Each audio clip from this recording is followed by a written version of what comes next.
It's so fluffy. It's so metal. Two more Paradox Pokemon for today's video, but make sure you check out all the previous ones as well. But today, it's time for the Moths. Let's start with Slitherwing and Pokemon Scarlet.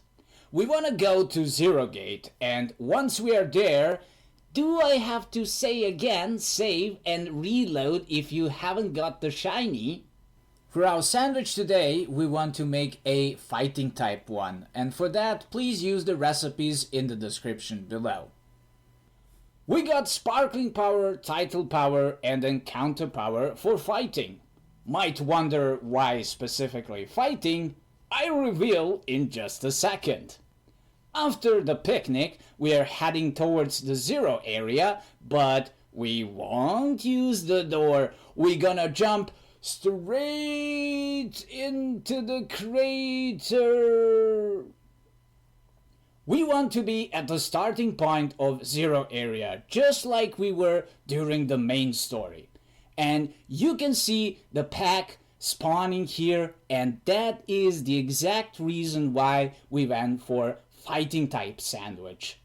We wanna clear the Medicham and Meditite, and with that, we're gonna force the spawns just for Slitherwing. Sometimes there will be Pawmi packs as well. Either way, we ensure that only Slitherwing shows up, as there can be only 15 spawns in total, and clearing them one by one prevents the packs to appear. So making one slot free at a time ensures that we get only our fluffy bug. Send your Pokemon to auto battle them and choose a sweet spot to have a nice oversight of the whole situation. Ensure that Pokemon spawn mostly in front of you and not inside the rocks and the walls. Now, there isn't a perfect spot for that, but the one that I can recommend is the one on the left side by this big rock with some white flowers next to it. The best case scenario is you're standing there and watching while your Pokemon is continuously attacking and respawning the Pokemon on its own. Sometimes it will stop, but all you have to do is go back there, resend your lead Pokemon to auto attack, and go back to our previous position. If you, however, see that there are less spawns than 15, it probably means that there were some baddies that landed inside the rock and walls on the side. To check, you go there and try to target by holding the ZL button towards the rocks and moving around.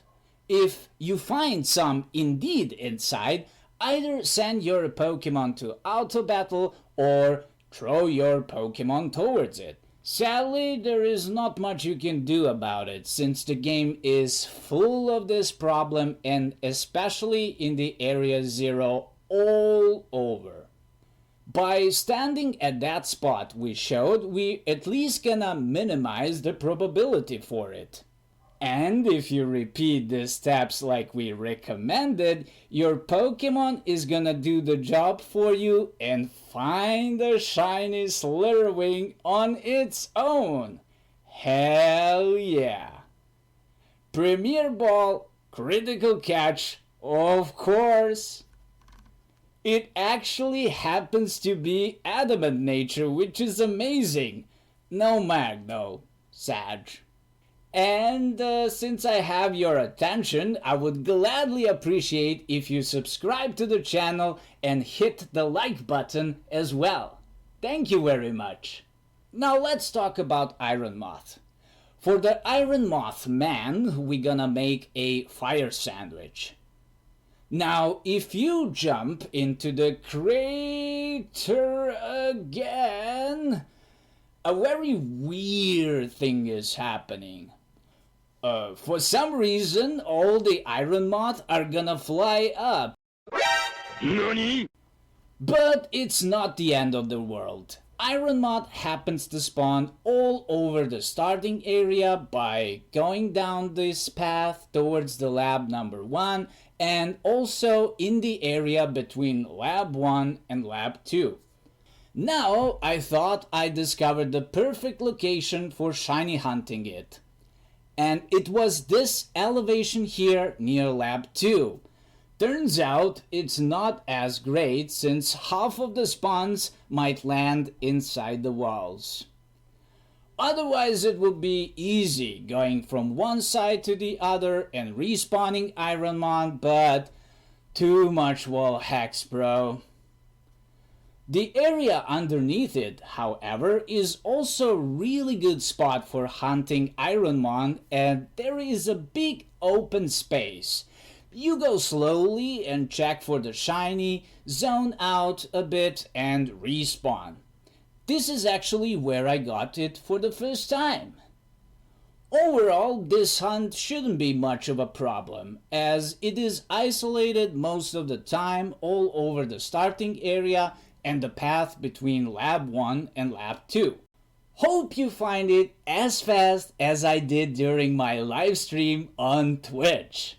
We were shiny hunting together with chat in Union Circle, and even though the spawns are limited to 5 this way, I was able to find a shiny. And the best part was, I wasn't doing it for myself, but for people who were only having Scarlet version. So I found it and waited for friends to come and catch it. Let's take advantage of this footage and show you the difference between the non-shiny and the shiny Iron Moth. So on the left side it's the standard one, and off the right is the shiny Iron Moth. As you can see, the shiny has all silver body. So the thingies around its head are not red as usual, but rather silver or chrome, and instead of the red colors at the end of its wing, it's also silver. That is how you identify the shiny one. And that's gonna be it for today's video. Make sure you subscribe to the channel, drop a like, and until the next time guys, happy gaming!